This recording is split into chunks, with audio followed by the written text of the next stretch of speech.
Peace, y'all. This is Ashe. Welcome to Ashe Underground. And we are getting into this Mercury energy in the tarot. But we're not just getting into the Mercury energy in the tarot. We're going to talk about Mercury in certain astrological signs, what to do if your Mercury is debilitated, how to improve your karma in Mercury. And your girl actually has a debilitated Mercury. So if your Mercury is debilitated like mine, have no fear. Albert Einstein had a debilitated Mercury. So it's not the end of the world. There's just, things we can do to improve it, things we can do to work with it. And this video is going to help us align with those energies, okay, by tapping into more of the Vedic astrology, all right, and seeing these energies also through the cards, all right. So for those of you who do not know, Mercury represents communication, right? Mercury is the messenger, the god of the messages, okay? And the thing about Mercury is that there's like 3 steps to really get your Mercury in alignment. So one is study and knowledge, right? Gathering knowledge and studying, making sure that your foundation is secure in what you know. The second is actually walking the talk, right? So embodying that study. So say I tell people, oh, you should meditate, but I never meditated. That would be hypocrisy, right? That would not be good. And my Mercury would become like debilitated, right? So you'll see, and I talk about it in some of the videos before this, where I might say like, oh, my Mercury is debilitated, or I might trip over my words and stuff like that, because this part of the video, this part of the series is just gathering knowledge. It's not actual wisdom, right? I have not actually meditated with the planets. I have not sat in front of the yantra and meditated. I have not done the mantra 108 times. I have sat and listened to the mantras, right? But the wisdom is not fully activated in these videos, okay? So you're going to hear me using notes. You're going to hear me trip over my speech, because right now it is just the process of gathering knowledge. Then the third part of really acquiring a really good Mercury is sharing that knowledge, right? So you acquire the knowledge, embody the knowledge, share the knowledge, and you have to be in alignment with that shared message. Everyone has their own unique soul's message, and you can find your soul's message by knowing what sign your Mercury is in, what house your Mercury is in. And I might say this wrong, y'all, because I'm definitely more tropical astrology, right? What nakshatra your Mercury is in, okay? What position your Mercury is in. All these things are going to help you know what your soul message is. And that is the message that you are supposed to give to the world. And it helps you be in alignment with that message. Kind of like Albert Einstein with E equals MC squared. That's the message he gave to the world, right? Maybe Michael Jackson's was heal the world. I don't know, okay? And you may want to go to a professional Vedic astrologer to help you find your soul's message and be in alignment with that, if that's something that you're interested in doing. You can also look at your natal chart and try to put the pieces together, okay? So yeah, these are just some really cool things about Mercury. Each planet has its own gifts and its own magic, right? So this is really the magic of Mercury. So let me get into the tarot. So let's start with the Magician card. Okay. The Magician card is ruled by Gemini, right? We know that Mercury works with Gemini and Virgo. Gemini, what's beautiful about Gemini is that it is a diverse range of intellect, a diverse range of knowledge. My sister's a Gemini, right? She has a 4.8 GPA in high school. But she would do her homework in front of the television. It was I could never do that. I don't care to do that. I don't want to do that. So she would like watch Grey's Anatomy, do all her homework, right? She's in marching band, she's doing track, cross country, basketball, okay? And actually really good on the team. Like she was so good in so many things, right? And to come on top with a 4.8 GPA on top of that, crazy, crazy, crazy work, right? So that's like the smarts of Gemini. And I don't know if her Mercury's in Gemini. I looked at her chart maybe back in like 2017. I think it was. Dang. It probably was. But, maybe not. The only thing about Gemini, if your Mercury is in Gemini, is that you might, the trade off is that and you're diverse in a lot of different things, but maybe perhaps you might have to trade off diversifying that knowledge to be a master in one thing. But maybe not necessarily. There's so many different things in the chart. So it's something to think about. It's something to talk about with your astrologer. It's something to look into if it's something that you want to master at. So you might not be number one at something. Like she wasn't even valedictorian, right? Her class was very, very smart. So even with the 4.8 GPA, she wasn't valedictorian. But so say you're not the number one spot, but you're the top 10 in a lot of different areas, okay? And I'm getting that information from, probably going to say his name wrong, Kasanati. Okay, check his video down below. He goes into detail. You're going to hear the exact same thing that I'm saying right now. He goes into detail about Mercury and the different astrological placements and the karma of Mercury. Now with the Magician card, the Magician, right? That's having knowledge of earth, air, wind, fire, and ether. Okay? So when when the Magician card comes up, this is somebody who is very knowledgeable of every aspect of magic, every aspect of what they do. They are a master at what they do.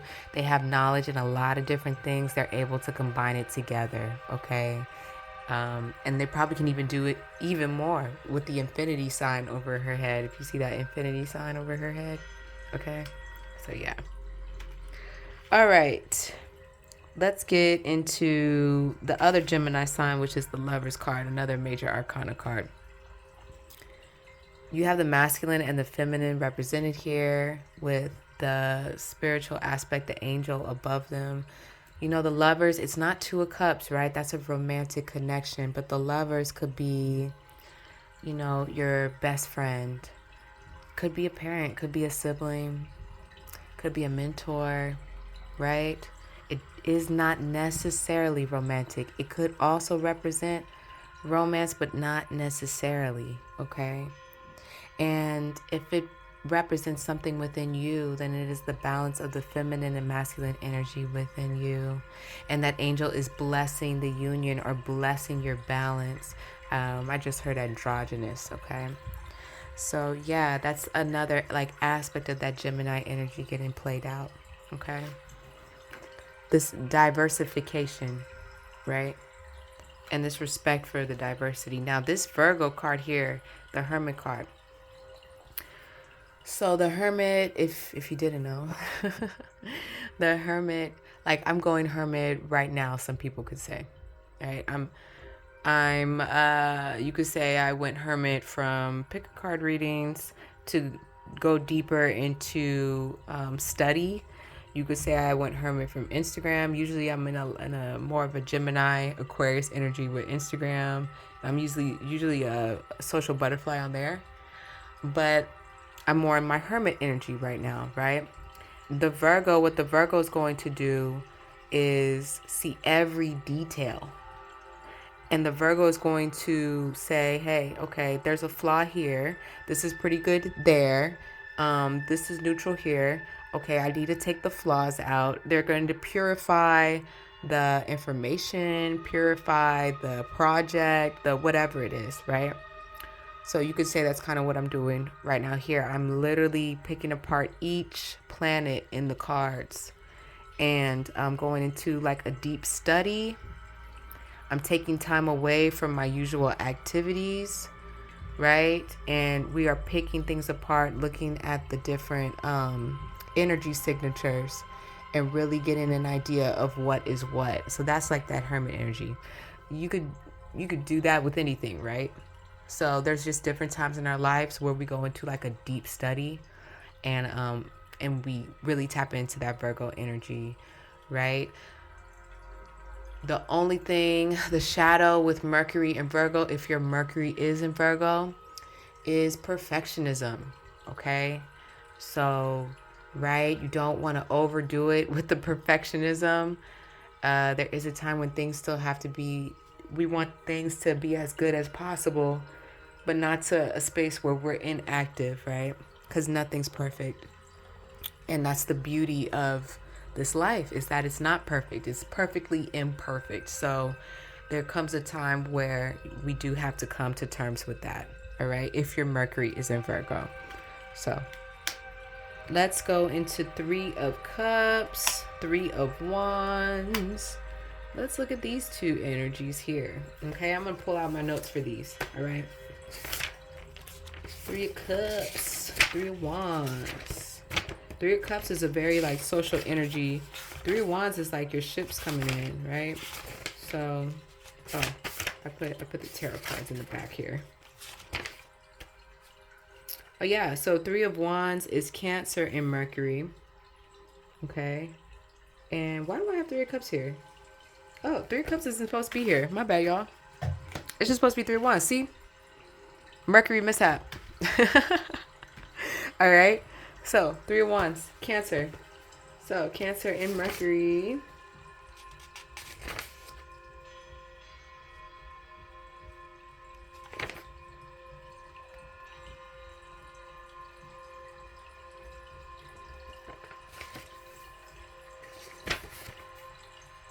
There we go. So, okay. As I talked about in the moon video, the moon is friends with everyone, right? So, yes, but Mercury isn't necessarily friends with the moon. Okay, it's like that mother-child vibe, right? But they can still make things work. And the moon represents the emotions while Mercury represents the intellect. So, if your Mercury is in Cancer, this is going to be, and that's why I could have swore it was 3 of Cups. Why would it be 3 of Wands? That's so strange to me. I want to like recheck that for some reason. I definitely see why I thought it was 3 of Cups. Because Mercury is the emotions. I mean, Mercury is the intellect and Cancer is the emotions. And these are people who like, you can read a book of what they write and it makes you cry. Or you could watch a movie and it brings out a lot of joy and a lot of laughter. They know how to bring out emotions when they speak. That is their gift, okay? Sometimes the bad, like not the bad side, but the shadow aspect of somebody with a Mercury and Cancer is your emotions get you so choked up that you're not able to speak. I've had that happen to me too. Okay, like my Mercury is in Pisces, you know what I'm saying? Like sometimes my emotions get so like, and I can't say anything. Like I just can't. Because the emotions just get so high, right? But give me a second, guys, and let me recheck this and make sure that this 3 of Cups and this 3 of Wands is straight. Oh my gosh, yes, y'all, 3 of Cups is Cancer. Okay, I don't know. And see, that's that trickster energy. Mercury is definitely trickster energy as well. And this is why, you know what I mean? You got to measure twice, measure 3 times, cut once. Okay? Because I was like, that doesn't sound right. I definitely wrote Wands here, but it's Cups. So I'm keeping all of that in the video to just kind of show you guys more of the energy of Mercury, the shadow aspect, the trickster energy. Yeah. And just how it can like, why it's so important for us to take it seriously, you know, our karma with Mercury. Okay, so we talked about like the emotions and someone being able to pull emotions out in their writing, in their music, in their art, in their movies, in their film, talking to a friend. Okay, 3 of Cups, Mercury and Cancer. Now, 8 of Wands. Eight of Wands is Mercury in Sagittarius. So Sagittarius rules Jupiter. Okay. Um, Jupiter in Sagittarius, if you haven't looked at the Jupiter video yet, it's a highly moral and ethical energy, right? So this is you being in alignment, because Eight of Wands is boom, you're on the road, you're going towards your goal, nothing can stop you, right? You're traveling. Yeah, ninth house energy. I didn't even think about that before, but it's definitely traveling to the next state, overseas. But again, yeah, it's just nothing can stop you, because you're very, very in alignment with your ethics, your morals, your principles. You could think of it that way, with Mercury being in that Jupiter energy, right? So I like Mercury in Sagittarius. But let's look at our notes here, y'all, and make sure Mercury in Saturn, Mercury in Gemini, Mercury in Venus, Mercury in Virgo. And I have Sagittarius right here. Powerful and passionate speech. Okay. You're a messenger of ethics, morals, and truth.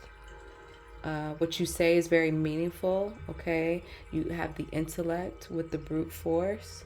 But you are about winning the war and not the battle. Okay. Vigilant justice. Okay, taking vigilante, not vigilant justice, vigilante justice, which is taking the law into your own hands. All right, the shadow is holding your tongue, being aggressive. Your battles must be chosen wisely, and you always speak your mind. Okay, maybe in times, you definitely have to, again, pick your battles, right? But that's that Eight of Wands energy, okay? So just think somebody being in alignment with their truth, their justice, their meaning, and they're going towards it. Or someone going towards their ninth house. They are traveling. They are going out of their comfort zone, and it is very auspicious for them to do so. It's very good for them to do so, okay? So I like that energy. Everybody, I think people like Eight of Wands, honestly. Six of Swords.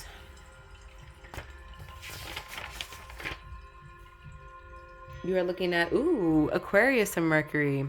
So Six of Swords is usually like, you had a breakup and you're moving on, on to the next. That's what I think is like you are mentally moving past it, right? Three of Swords would be the heartbreak. Six of Swords is, okay, next. You know what I'm saying? So I really like this energy. Now, Aquarius is very quirky, technology, intellectual, does their own thing, an individual. So this could be somebody getting more into innovation, moving on to a new app. Maybe they're on social media. Okay, if I was to go more into like a Mercury and Aquarius energy and less into, I guess, the meaning of the tarot card, right?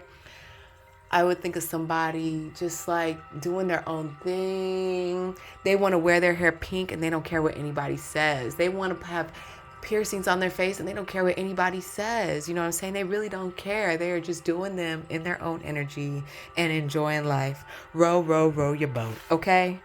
Now, Five of Pentacles.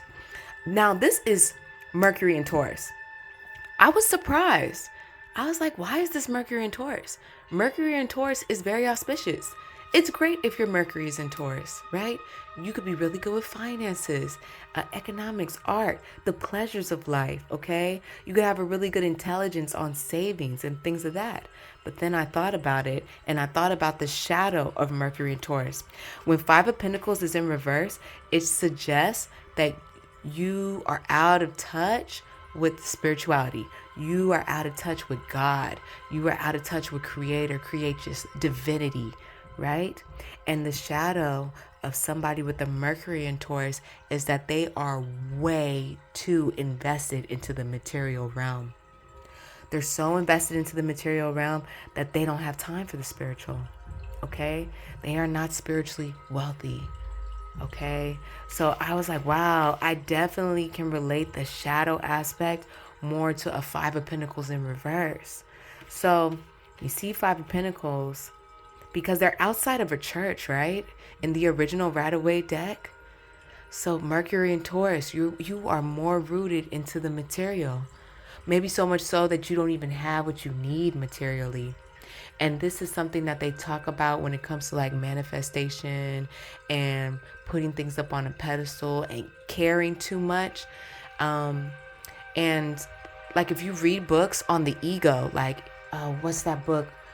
Dang, by Eckhart Tolle. I forgot the book's name. But if you read books like that where it talks about your ego, in college when I read that book, I was like, oh, care is ego. When you care too much about something, your ego is in it.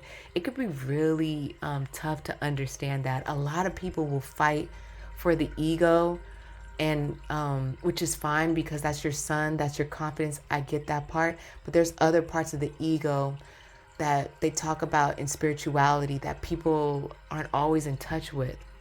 And when you put too much care on it, it can cause a deficit, right? So just to make this more simple, if you all, I don't know if everybody knows what I'm talking about with my Mercury deficit in Pisces. But you know, and that can cause me to be a little too into the spiritual and less into the logic, right? So logic, someone with a lot of logic might not understand what I'm saying, but yeah, your Five of Pentacles with the Mercury and Taurus, it's just a huge emphasis on the material realm, so much of an emphasis to where there's a lack. Okay, now 10 of Pentacles, this is Virgo energy. And I thought about it, I was like, yeah, this is somebody who knows how to budget, who knows which investments to make. You're so detail oriented that it has created legacy for you, right? 10 of Pentacles. This is somebody that can pass things down to their children's children, right? So we love the 10 of Pentacles. We love that Mercury and Virgo energy, just like the Hermit. Mercury and Virgo is just so auspicious. Now, Queen of Swords, right? She's a Mercury and Virgo Libra cusp. So she has that Venus energy, right? Which we'll get into in the next video. Venus and Tarot. Okay, subscribe if you want to get into that energy. But she also has that Virgo energy. So again, she can look at the details. She can see the flaws in something. She is going to vet things out, right? So yeah, be careful with the Queen of Swords. She's not someone you could just get over on. And Page of Swords, definitely a Gemini energy, okay? Just somebody who's nosy, all up in your business, or a really good researcher, okay? Maybe someone who is in the beginning stages of detective work, okay? Because I kind of think of detective as a little more hermit energy, but maybe they're in the beginning stages of it, or maybe they're not like a full-on detective, but they're doing some type of research, right, for a paper or something like that. It doesn't always have to be bad and malicious, right? But definitely when we get this card, we think of like somebody spying, right? And that Gemini energy is definitely, you know, they're definitely about that life, some of these Geminis. So spying, gathering information, all that. Now let's talk about the messenger cards here. All right. I'm gonna pull my notebook out on these because I thought these were pretty cool. Knight of Pentacles is that Virgo energy, taking your time, building the foundation, detail by detail. I think about like Will Smith, where his father was telling him brick by brick, right? And I'm actually surprised that this isn't Mercury in Capricorn, because if your Mercury is in Capricorn, then, you know, it's going to be slower for you to get the information. You could start off in your early years with a speech impediment or what people think is like a learning disability, but actually you're highly, highly, highly intelligent, right? And the information is going to stick more than other people. So I'm actually surprised that this isn't more Mercury in Capricorn. I get the Mercury and Virgo energy with it, right? And that's fine.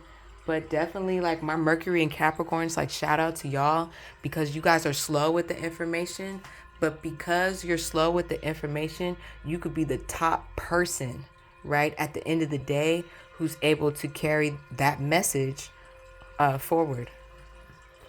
And really, whatever type of message it is, whatever it is that you're able to do, right?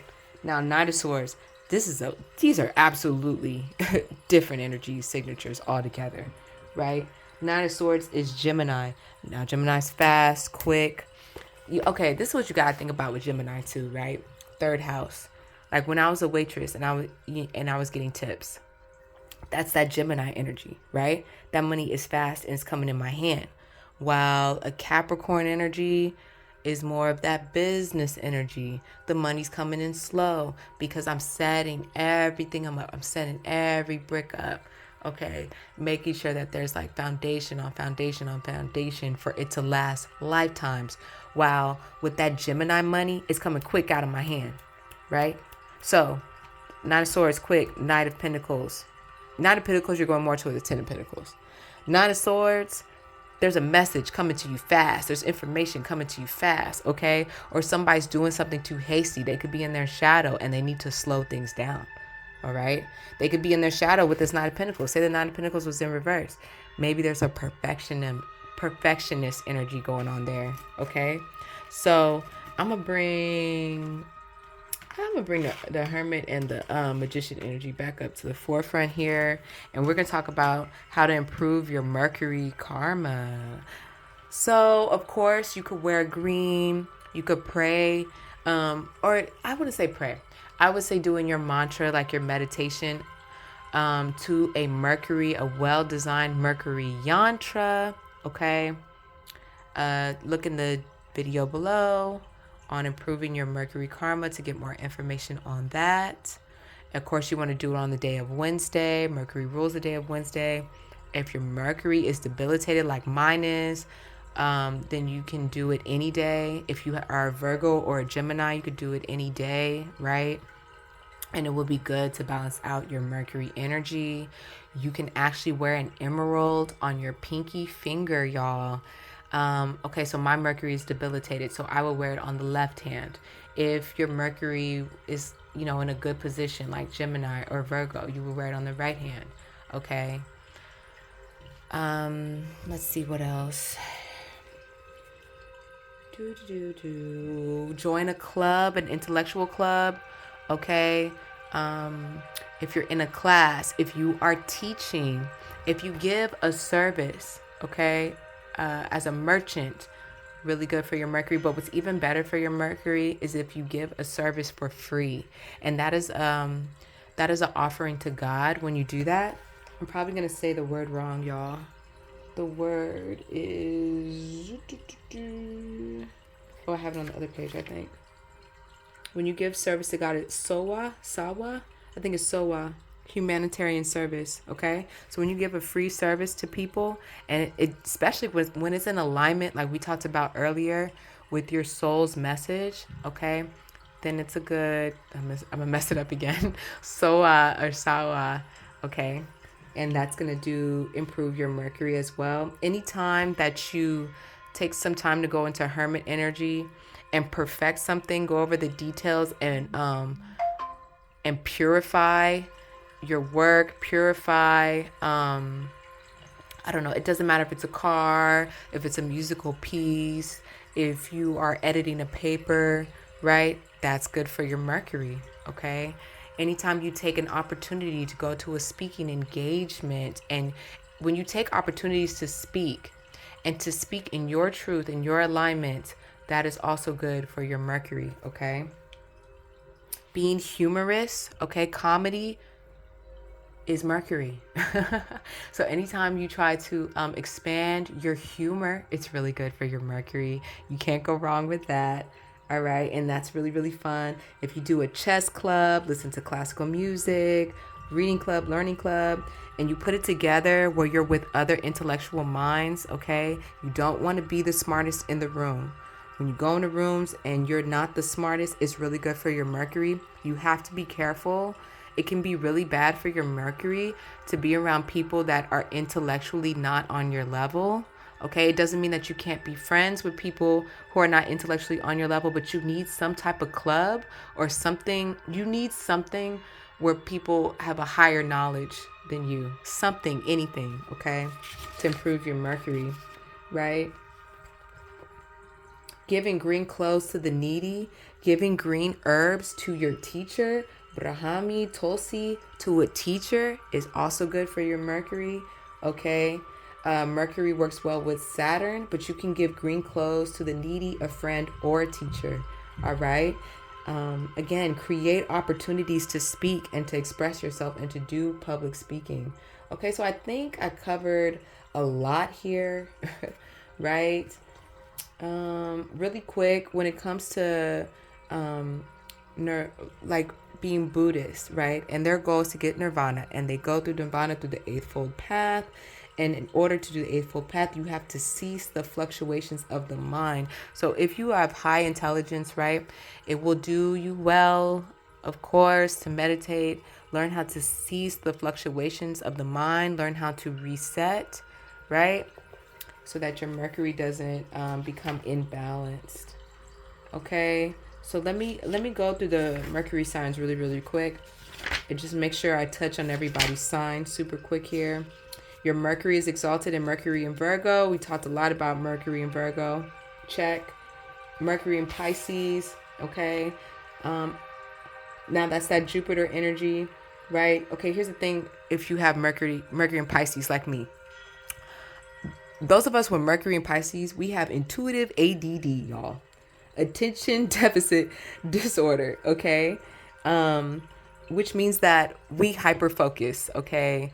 We will hyper focus on something. You guys see me do it on the channel all the time. If you know me, you see me do it on Instagram. I will hyper focus on something, and I can to the point where I can intellectually like make really big steps into something, or I can make really big steps, but I might move on to the next thing, and hyper focus on something else, or like it's something. When you have a Mercury in Pisces, the intellect lines up with your intuition and what your intuition wants to go towards at that time, right? The example that Casanati made was that people with Mercury in Pisces might not do as well in school. Now, I did really well in school, right? But I could not make progress musically because I was just focused on school, right? So I didn't have the Mercury to put as much energy into practicing trombone, practicing saxophone, right? Because I felt like I had to put all my energy into school, right? To make my parents happy, or because that's what was expected of me, and yada yada day. But it was very frustrating, right? It's very frustrating when you want to do music, but your academics are in the way, and you hyper focus on things. So yeah, so that could happen, and it might be different. Some Mercury and Pisces might not do well in school because their intuitiveness is going towards something else. So a lot of people wanted me to focus on certain things as an adult, and I said, I'm not listening to anybody else. We could be very rebellious because we need to follow our intuition with our intelligence. Okay, so maybe you were rebellious more as a child. For me, it was a young adult. I was like, I'm not going to do this and that. Like, I'm following my intuitiveness. I'm following what it is that I want to do, what I feel is my soul's calling, and I'm going towards that. I did enough of what everybody else wanted me to do as a kid. I'm done. You know what I'm saying? So yeah, it's actually a gift, even though it's debilitated. I feel like that Jupiter gives you that hyper focus. You just have to be aware of it, right? And you have to balance out the logical with the intuition, right? Kind of like how Albert Einstein did. Okay. So it's a very, very unique expression of Mercury. Now, we talked a lot about Mercury in Gemini, check. Mercury in Venus. We talked about that Mercury in Taurus with the Five of Pentacles. That Mercury in Libra is very creative, art, music. It can give you a sultry voice. You know, these people could be really nice to listen to, maybe great singers, okay? But there's a lack of linear expression, and sometimes you could be too much into your pleasures, and the pleasures could distract you from your intellect. So be careful of that with a Mercury in Libra. Okay, Mercury and Saturn, potential to take your time with what they say. We talked about that Mercury and Capricorn energy. Okay, these people could talk slow and steady, but they could come off really good, and they could be great politicians. Okay, and have great success and prosperity in their careers with their intellect, right? But again, they may have that delay when they're younger and just grow out of it. All right. We talked about Mercury and Aquarius with the Six of Swords when it comes to being innovative and having that technology and being very unique and having good humor. These people could have very good humor, dry humor, witty.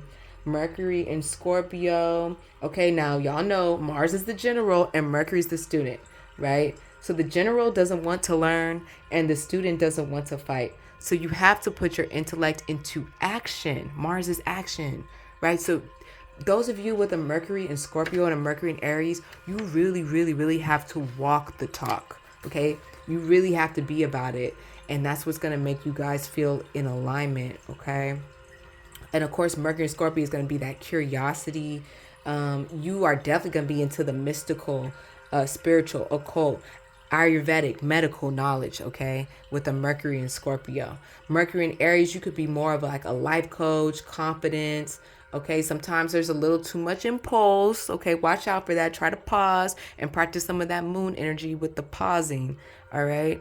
And before you speak, because, you know, you might just want to go out there with it. Mercury in Leo, very, very auspicious.